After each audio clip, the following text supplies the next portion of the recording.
Muy buenas tardes, señoras y señores. Bienvenidos al atardecer de este viernes, día 18 de noviembre de 2022.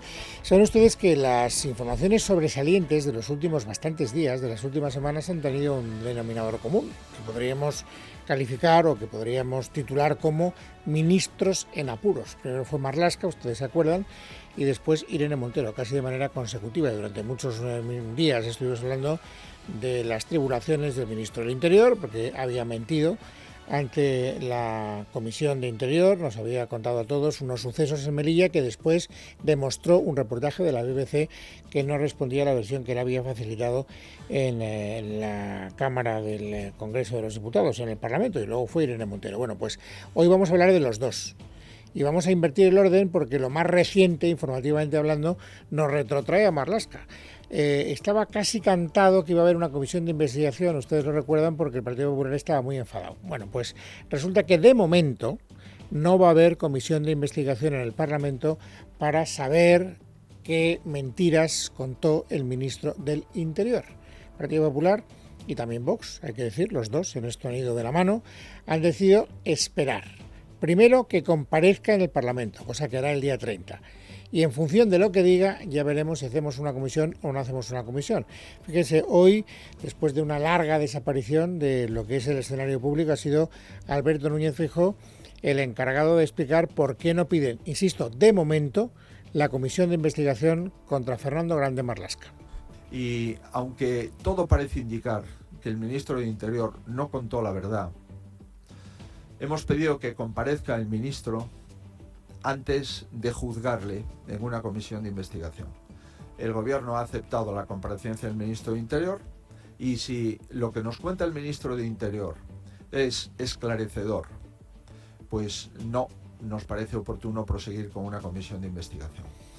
Bueno, esa comparecencia a la que ha tenido que acceder el señor Grande Marlaska es algo que el gobierno no quería, trataba de evitarla por todos los medios. De hecho, ustedes recuerdan que hay una serie de vídeos grabados a propósito de lo que ocurrió en la valla de Melilla en el mes de junio pasado y que el gobierno no quería que esos vídeos, que esas imágenes fueran de dominio público. Se las enseñó de manera restringida a un grupo de diputados de la Comisión de Interior que viajaron a Melilla para interesarse por lo que había ocurrido allí en el mes de junio. Bueno, pues ahora ha tenido que cambiar de criterio el gobierno en todo.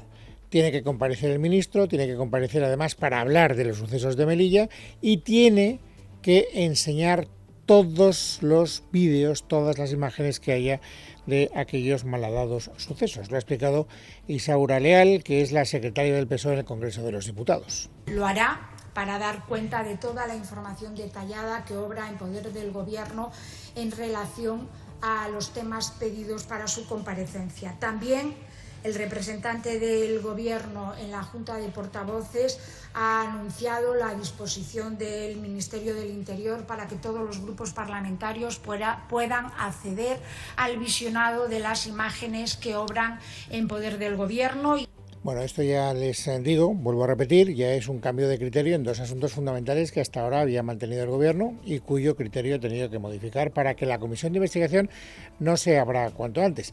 Antes escuchábamos a Alberto Núñez Feijóo, al jefe de la oposición, al presidente del Partido Popular, hablar con serenidad y uno podía llegar a la conclusión de que el Partido Popular está por la idea de no hacer sangre con Grande Marlaska. Bueno, hasta con que nos dé una explicación más o menos satisfactoria para que este asunto se olvide, porque no hay que olvidar que después de todo está en juego también el comportamiento, la conducta de la Guardia Civil, que es verdad que recibiendo órdenes tuvo algunos comportamientos, según se ven en las imágenes, que pueden resultar sospechosos, digamos así, de manera clara. Y como el Partido Popular no está por la idea, no está por la labor de poner en solfa, de cuestionar la conducta, el comportamiento, la profesionalidad de la Guardia Civil, pues uno podría llegar a la conclusión de que también el PP tenía cierto interés en echar tierra en este asunto. Pero cuando escuchamos a la portavoz parlamentaria del PP, a Cuca Gamarra, es cuando llegamos a la conclusión de que aquí puede estar habiendo un reparto de papeles. Feijóo es el moderado y, sin embargo, ella es la que nos da a entender que la comparecencia de Marlaska será una estación más en un calvario que tiene que acabar, dice ella, en la dimisión del propio ministro. Esperamos que en esa comparecencia rectifique, que en esa comparecencia reconozca que ha mentido, que en esa comparecencia dé toda la información y que después de esa comparecencia, facilitando toda la información y diciendo toda la verdad, después dimita. Esta es la actitud con la que el Partido Popular va, en principio, a esa comparecencia fijada para el día 30. Ya veremos si esto no deja de ser también una especie de brindis al sol o de manera, digamos, de acallar a las personas que pueden estar desilusionadas, que seguro que las hay, por el hecho de que no se haya producido esa apertura de la comisión de investigación. Desde luego, quien está desilusionado, y no lo disimulan absolutamente nada, son el resto de los grupos que están en la oposición, pero que al mismo tiempo sirven de soporte al gobierno para que el gobierno tenga estabilidad parlamentaria. Hoy, bueno, ya saben ustedes que Podemos quería esa comisión de investigación, que la quería también Esquerra, que la quería Bildu y que la quería el PNV. Hoy ha sido el portavoz de esa formación política, Aitor Esteban, el que ha dicho, miren ustedes, es que ya los tiempos de las explicaciones que nos pueda dar el ministro el día 30 han pasado. Hace falta una comisión de investigación. Ha pasado un poquito el tiempo de las explicaciones y habría que hacer la comisión de investigación. Yo no estoy juzgando en estos momentos las responsabilidades ni lo que ha pasado. Lo que creo que es necesario es que aclaremos todo. ¿Para qué? Bueno, en su caso si hay responsabilidades se verían, pero sobre todo, si hay que corregir cosas, hagámoslo. Bueno, estas son las novedades en torno a uno de los ministros en apuros, pero les decía al principio del programa que no es el único, el ministro del Interior. De un tiempo a esta parte, desde hace 4 o 5 días, la ministra que está más contra las cuerdas es la ministra de Igualdad, Irene Montero, como consecuencia, ya lo saben, de las terribles consecuencias, funestas consecuencias que está teniendo la aplicación de la ley conocida como solo sí es sí. ¿Qué novedades hay? Bueno, pues que naturalmente el Partido Popular entiende que ha, cogido un hueso que no va a soltar, tiene una presa y sabe que esto le puede redundar o le puede reportar beneficios electorales y por lo tanto va a tratar de llegar hasta el final. Ha sido el propio Alberto Núñez Feijóo quien hoy ha asumido, insisto, después de ese sospechoso silencio de varios días, este asunto para reclamar la dimisión, si no de Irene Montero porque el gobierno no la pueda dar, de alguien del Ministerio de Justicia. Veremos si el presidente del gobierno puede destituir a una ministra que no ha nombrado. Y en el caso de que no pueda, al menos que destituya a los responsables del Ministerio de Justicia, porque a estos sí les ha nombrado. Aquí de lo que se trata, si uno escucha a Núñez Feijóo, es que haya responsabilidades políticas. Y me parece que no está de más pedir que haya responsabilidades políticas, sobre todo porque el resto de los actores de este culebrón terrible no parece que cambien de papel. Cada uno ha adoptado el suyo y lo está manteniendo de manera impertérrita durante las últimas horas. El gobierno, no Pedro Sánchez, que ya saben ustedes que interviene poco de esto, está practicando su deporte favorito, que es el funambulismo, pero sí la portavoz, Isabel Rodríguez, se mantiene en que efectivamente entiende que haya alarma social, entiende que haya preocupación entre los ciudadanos, pero sigue sosteniendo su tesis de que no es el gobierno el que tiene que mover pieza, sino los tribunales unificando doctrina. Se comprende la preocupación ciudadana, desde luego es también una preocupación del Gobierno. Hay que esperar el trabajo de los jueces y en este caso también, como usted indicaba, del Tribunal Supremo, de la Fiscalía, para analizar exactamente los casos, para analizar exactamente cómo se puede trabajar en la unificación de esa doctrina conforme a la orientación y al sentir de esta norma. Bueno, ya verán que no hay absolutamente ninguna novedad en las declaraciones de la portavoz del Gobierno. Yo creo que podríamos encontrar unas muy parecidas ayer, e incluso antes de ayer, e incluso hace ya 72 horas o más. El problema es que en Podemos las cosas están muy complicadas, no solo porque Podemos esté haciendo causa común con Irene Montero, que naturalmente está haciendo causa común con Irene Montero porque junto con Yone Belarra es la cabeza más visible de esa formación política, sino porque está creciendo el malestar con Yolanda Díaz. Esta es la única novedad que les puedo vender en esta historia, si lo hiciéramos como una estricta valoración informativa. Yolanda Díaz está desaparecida, mejor dicho, estaba desaparecida, y hoy ha reaparecido para hablar. No ha dicho nada, pero ha hablado. Esta es la única novedad, ha hablado. ¿Ha dicho algo interesante? No. ¿Ha defendido a Irene Montero? No. ¿Ha dicho que hay que reformar la ley? No. ¿Ha dicho algo interesante? No. Pero por lo menos ha hablado, insisto, es la única novedad. Es una ley muy importante para las mujeres y la protección de las víctimas de nuestro país. 2, prudencia, no generemos alarma social. El Gobierno va a proteger a todas las víctimas y esperemos, de verdad, con tranquilidad, a que resuelva el Supremo. Bien, como ven ustedes, dice prácticamente lo mismo que la portavoz del Gobierno. Y esto es lo que encocora mucho a Pablo Iglesias, a Irene Montero y a Yone Belarra y al señor Echenique, es decir, a la plana mayor de Podemos, porque entienden que Yolanda Díaz se está desmarcando de esa formación. Y como ya sabemos, esto es noticia de hace unos días, que las relaciones entre Pablo Iglesias y Yolanda Díaz están peor que mal, son unas relaciones que están rotas como consecuencia de la plataforma electoral que está haciendo Yolanda Díaz ninguneando a Podemos, pues esto lo único que hace es que le añade un poco de leña a esa hoguera que se va haciendo más fuerte. Y este es un frente, no lo podemos olvidar, que seguro que va a tener consecuencias a corto plazo. Entre tanto, ya no Yolanda Díaz, sino en la parte, digamos, nuclear del Ministerio de Igualdad, las posiciones tampoco han variado ni siquiera un milímetro. Saben ustedes que la delegada del Gobierno para la violencia de género es Victoria Rosell, que es juez, candidata de Podemos al Consejo General del Poder Judicial, y que Rosell desde el minuto 1 mantuvo una posición doble. La culpa de lo que está pasando la tienen los jueces porque aplican mal la ley y desde luego la ley es impoluta. No hay ningún error en la ley. Bueno, pues esta misma posición que fijó hace 3 días es la que hoy, 3 días después, ha vuelto a mantener sin ninguna enmienda. Y efectivamente estas revisiones a la baja, que creemos muchas erróneas, acabarán en el Tribunal Supremo y por esa vía de revisión será como se hagan, pero no por falta de ningún elemento en la ley, ni por errores en la ley o en la tramitación. Claro, como lo ha hecho ella, no puedo reconocer ningún error. No voy a decir, es que, en fin, yo, aunque debería saber de lo que hablo porque soy jueza, pues hice una chapuza y al final promoví una ley que está teniendo las consecuencias que todos vemos que está teniendo. Aquí la cuestión es saber cuánto tiempo ha de pasar hasta que el Gobierno, yo creo que tarde y mal, tome la decisión de rectificar la ley. Ahora están diciendo, bueno, que el Tribunal Supremo unifique una doctrina, a ver si conseguimos que mediante esa rectificación del Supremo o mediante esa unificación de doctrina del Supremo salvamos los muebles. Dicen los expertos que va a ser muy complicado que por esa vía terminen las revisiones de las penas, las rebajas de las condenas y la excarcelación de algunos condenados. Por lo tanto, lo que procedería cuanto antes, para evitar que haya cada vez más gente beneficiada de esa mala aplicación de la ley, o mejor dicho, de la aplicación de esa mala ley, sería reformar la propia ley, que es lo que están reclamando los partidos de la oposición. Escuchen, porque han coincidido argumentalmente exactamente en los mismos términos o muy parecidos a Cuca Gamarra y a Inés Arrimadas. Hay también que cambiar y modificar esa ley. Y el tiempo corre en contra de las mujeres y de la protección a las mujeres.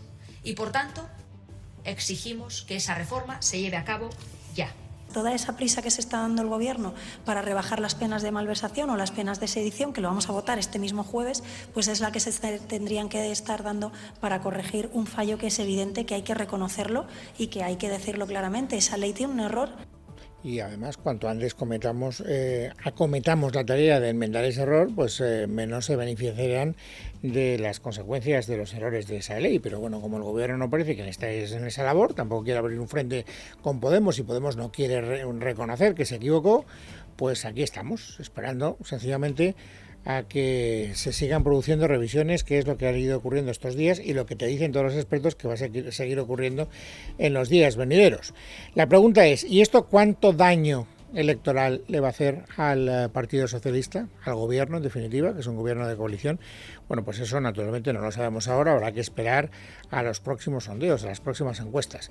De momento la que hemos conocido hoy, que es del CIS, lo digo porque la credibilidad del CIS razonablemente está bastante desacreditada, pues sigue diciendo que el Partido Socialista sería el partido más votado. El Partido Socialista no se mueve, se mantiene en sus 30 y tantos % de intención de voto. Ahora nos lo recordará Ricardo González Mangas. Pero el Partido Popular baja, con lo cual la diferencia entre los dos se acrecienta y ya están a más de 5 puntos de diferencia según el CIS.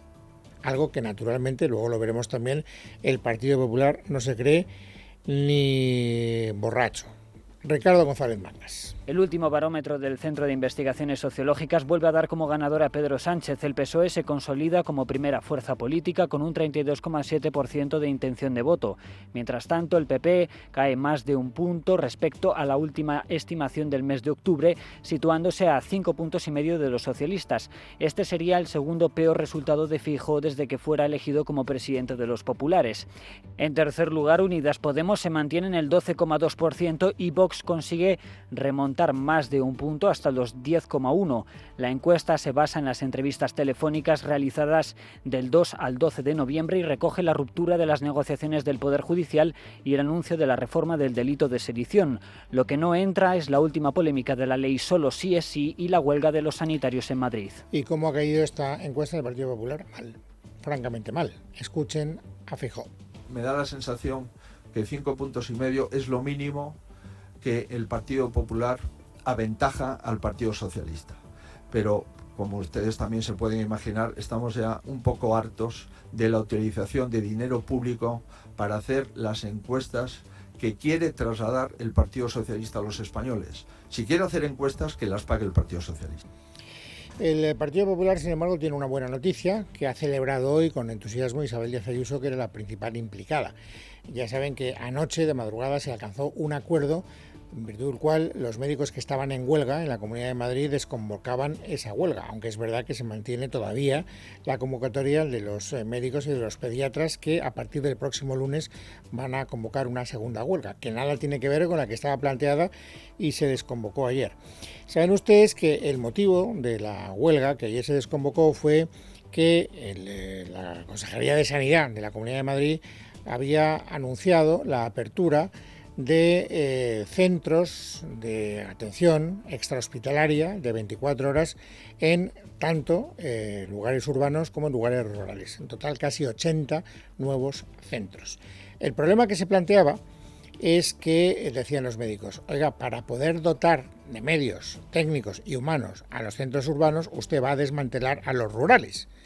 Y por lo tanto vamos a vestir un santo para desvestir otro, vamos a plantear un lío de muchísimo cuidado y en estas condiciones no se puede trabajar. Esta era una de las razones que habían llevado a MITS, al sindicato mayoritario de los médicos madrileños, a la huelga. Al final se alcanzó un acuerdo que contenta yo creo que las dos partes. En primer lugar, porque Ruiz Escudero ha conseguido que ese plan de abrir 80, casi 80, 76 para ser exactos, centros de atención urgente extrahospitalaria de 24 horas se mantenga.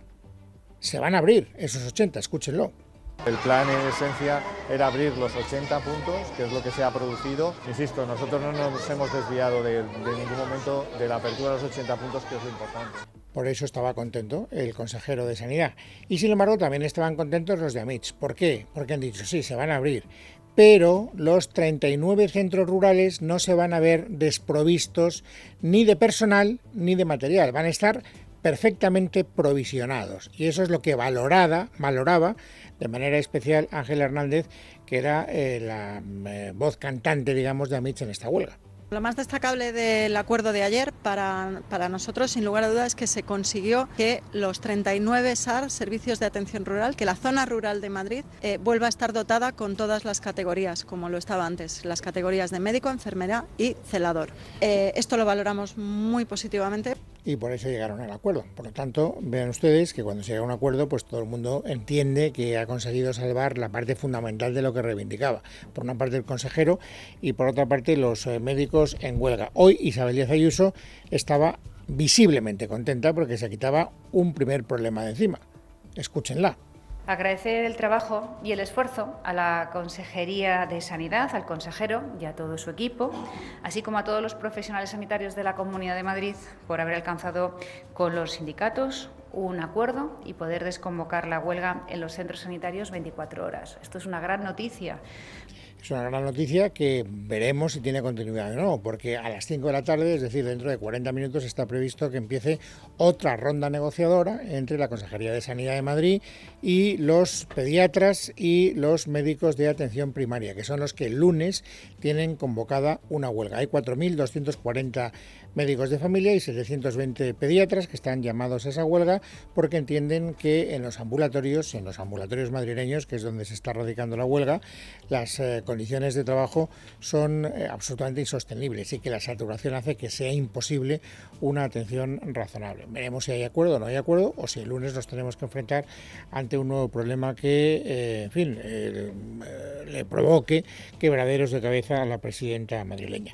Y antes de ir a las noticias más destacadas del día, déjenme que les cuente también con un poquito más de detalle una previsión no tan optimista, que es la que ha hecho hoy la señora Lagarde, que es la presidenta del Banco Central Europeo.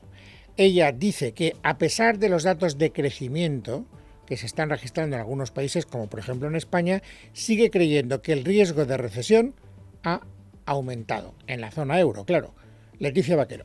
Aunque los últimos datos de crecimiento del PIB les han sorprendido al alza, el riesgo de recesión ha aumentado. Estas palabras las acaba de pronunciar la presidenta del Banco Central Europeo desde Frankfurt. Lagarde ha dejado claro el papel de su institución monetaria al añadir que tratarán además de bajar la inflación, pero con sus repetidas decisiones de subida de tipos frenan el crecimiento de las economías, y justifica que sigan subiéndolos al decir que la experiencia histórica sugiere que es poco probable que una recesión reduzca significativamente la inflación a corto plazo. Su mensaje de advertencia sobre la recesión contrasta con el dado por el presidente del Gobierno español, Pedro Sánchez, desde Seúl.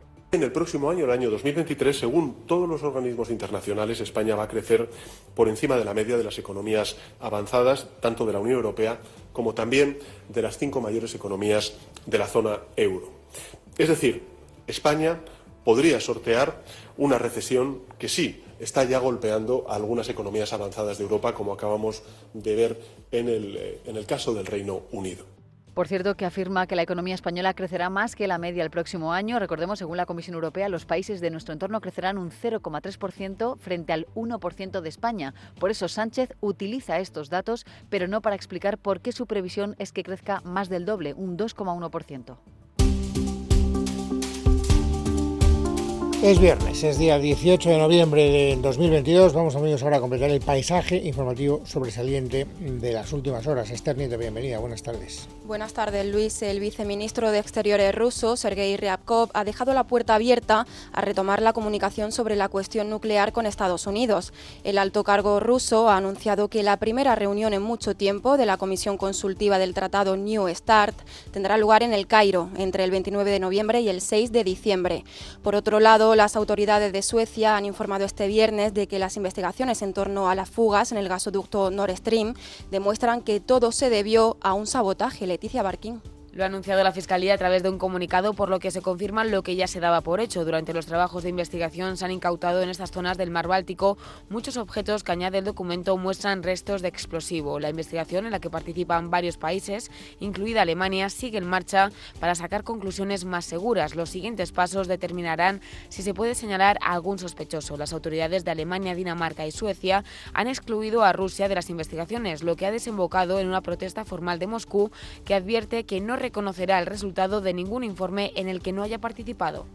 La ministra de Transporte, Movilidad y Agenda Urbana, Raquel Sánchez, ha avisado de que la reforma del delito de malversación no está sobre la mesa. Además, Sánchez ha dicho que esto no se contempla en la proposición de ley presentada por los partidos que integran el Gobierno hace una semana.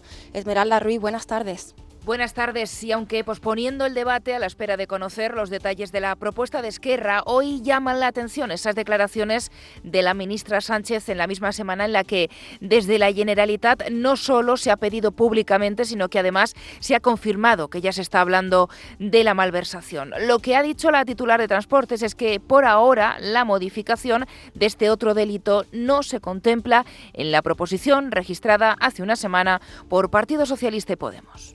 Faci, no? Aquesta proposta, evidentment analitzarem. Cuando se haga la propuesta, evidentemente analizaremos nuestro posicionamiento, pero lo que se ha hecho es una proposición de ley en la cual el contenido es el que es y no se entra en el delito de malversación. El contenido es la derogación del delito de sedición y otras modificaciones del Código Penal para adaptarlo a directivas europeas. Esta es la iniciativa del Gobierno. Unas declaraciones que veremos cómo se interpretan en el separatismo, que ya ha vinculado pactar los presupuestos catalanes junto al PSC con esta modificación. Cientos de empleados de Twitter han anunciado en la propia red social que habían decidido abandonar la compañía después del ultimátum lanzado por su nuevo propietario, Elon Musk. Este les instaba a trabajar duro y hacer muchas más horas o abandonar la firma. Según el New York Times, muchos empleados han optado por abandonar y la propia empresa está tratando de convencer a algunos de ellos para que no se marchen.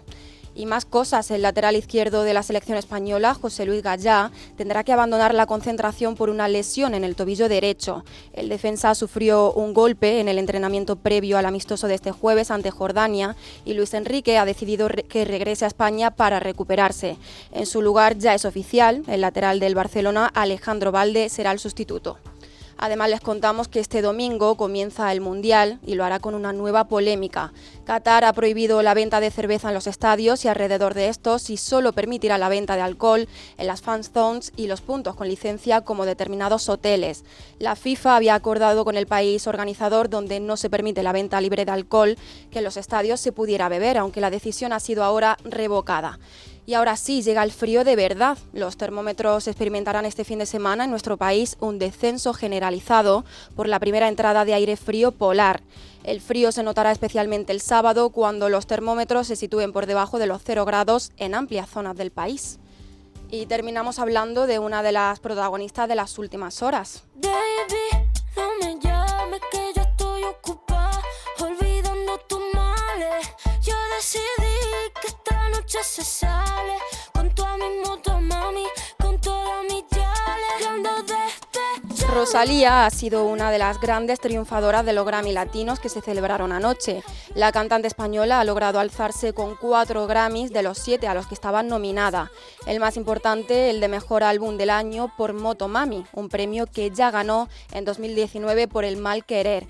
Otro gran triunfador de la noche ha sido el cantante uruguayo Jorge Drexler, que se convirtió en el artista más premiado con 7 galardones.